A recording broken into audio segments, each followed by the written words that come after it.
দেখেন লাস্ট সিরিজে তো আমি একটা অপরচুনিটি হয়েছে করেছি, আর যেহেতু রিসেন্টলি বিপিএলও ক্যাপ্টেন্সি করেছি, তারপরে আপনার লাস্ট একটা সিরিজে করার হয়েছে, ওডিআই টেস্ট করার হয়েছে, শান্ত ছিল না এর জন্য করেছি। বাট যদি দায়িত্ব দেয় তাহলে অবশ্যই সেটা যেন দায়িত্বটা ঠিকঠাক মতন পালন করতে পারি সেইটা নিয়ে চিন্তা করব।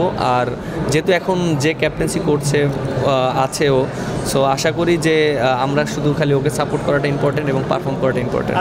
আপনি দেখেন যে ইন্টারন্যাশনাল ক্রিকেট কিন্তু সবসময় চ্যালেঞ্জিং, আপনি যে টিমের সাথেই খেলেন না কেন। আর যেহেতু আমাদের হোম সিরিজ, অবশ্যই আমরা অনেক অ্যাডভান্টেজ পাবো। আর আমরা যেহেতু লাস্ট টেস্ট সিরিজটা আমরা ভালো করেছি, ওয়েস্ট ইন্ডিজের মাটিতে ওয়েস্ট ইন্ডিজকে হারিয়েছি, এটা একটা আলাদা কনফিডেন্স দেবে প্লেয়ারদের। আর অ্যাট দ্য সেম টাইম প্লেয়াররা পারফর্ম করাটা খুবই ইম্পর্টেন্ট, ব্যাটাররা এবং বলাররা। এবং আমার কাছে মনে হয় আমাদের যে টিমটা আছে তারা সবাই পারফর্ম করার জন্য প্রস্তুত। আপনি দেখেন যেহেতু সামনে বিশ্বকাপ খেলা আছে, তার জন্য খুবই ইম্পর্টেন্ট এবং প্রিপারেশনটা আমাদের জন্য। পাকিস্তানে যেহেতু আমাদের 5টা ওডিআই ম্যাচ খেলবো, তারপরে হয়তো আমাদের আরও কিছু টি-20 ম্যাচ আছে, পাকিস্তানে আমরা টি-20 ম্যাচ খেলবো, আর আরও আমাদের কিছু টি-20 ম্যাচ আছে ওয়ার্ল্ড কাপের আগে। সো আমার কাছে মনে হয় যে এই প্রিপারেশনটা খুবই ইম্পর্টেন্ট। আর আমরা টুর্নামেন্টে গেলে হয়তো অনেক ভালো করতে পারি না, বাট এই সিরিজগুলো যদি খেলে পারফর্ম করতে পারে, একটা ভালো একটা শেপ তৈরি করতে পারে, তাহলে আমার কাছে মনে হয় যে ওয়ার্ল্ড কাপের আগে ভালো একটা প্রিপারেশন হবে। হ্যাঁ অবশ্যই, কারণ আপনি ডোমেস্টিকে যেভাবে খেলবেন ওইটাই কিন্তু ইন্টারন্যাশনালে নিতে পারবেন। সো ডোমেস্টিকটা খুবই ইম্পর্টেন্ট, এখানে পারফর্ম করলে আপনার কনফিডেন্ট লেভেল অনেক হাই থাকবে। আর ডোমেস্টিক থেকে যদি কোনো প্লেয়ার পারফর্ম করে তাহলে ইন্টারন্যাশনালে তার জন্য ইজি হয়ে যায়। সো আমার কাছে মনে হয় ডোমেস্টিকটা খুব ইম্পর্টেন্ট। আপনার টি-20 আমাদের মিরপুরের চেয়ে আরও যে গ্রাউন্ডসগুলো আছে সেগুলো আমরা খেলতে পারি। আর এটা আসলে ক্যাপ্টেন কীভাবে চায়, কোচ এবং টিম ম্যানেজমেন্ট কীভাবে চায় প্রিপারেশনটা, সেটা তাদের একটা যে আমরা কি উইকেটে খেলতে চাই ইন্টারন্যাশনাল ক্রিকেট।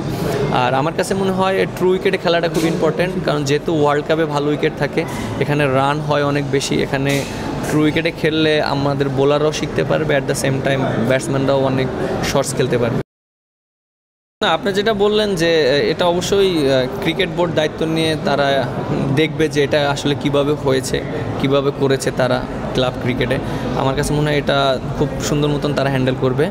আর ইয়াং জেনারেশন যেটা বললেন যে আমাদের ইয়াং জেনারেশন আরও ভালো ভালো প্লেয়ার তৈরি করতে হবে এবং তাদেরকে অপরচুনিটি দিতে হবে। সো একটা দুইটা ম্যাচ তাদের উপরে খারাপ খেললে যেন ট্রাস্টটা না হারায়, তাদেরকে যেন সেই ট্রাস্টটা থাকে তাদের উপরে, এবং এক্সপিরিয়েন্স হয়ে যেন ন্যাশনাল টিমে আসে। এইটা আমার কাছে মনে হয় যে এক্সপিরিয়েন্স হয়ে ন্যাশনাল টিমে আসলে তার জন্য খেলাটা ইজি হয়ে যায়। দেখেন যে ট্যালেন্টেড অনেক প্লেয়ার আছে আমাদের দেশে। আমাদের একটা জিনিস দেখেন যে ইন্টারন্যাশনালে আপনি এসেই পারফর্ম করতে পারবেন না।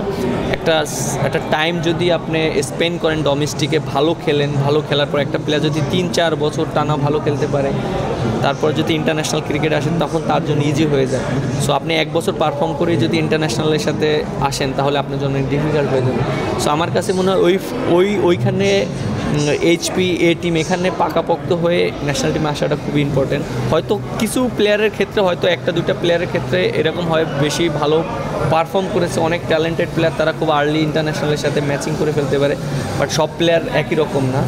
সো আমার কাছে মনে হয় ওই জায়গাটা ফোকাস দেওয়া উচিত সবার।